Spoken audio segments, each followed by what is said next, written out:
Здраво на сите, јас сум Ана Ангелевска.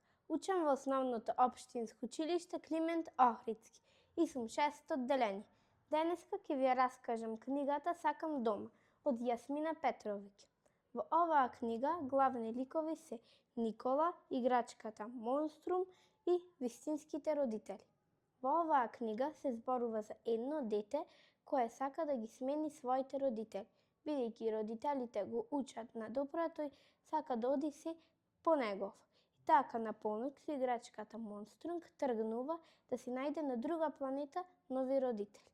Кога оди по патот на другата планета, ќе сретне бебиња и тој ќе се чуди како можат тие да му бидат нови родители. И во тоа време неговите вистински родители не можат да го најдат на Никола. Па после Никола ќе не може да си ја најде својата играчка, без неја не може да спија, сигурно. И така ќе одат на друга планета, ќе сретна очи, како негови родители. И тие ќе му речат дека се негови родители.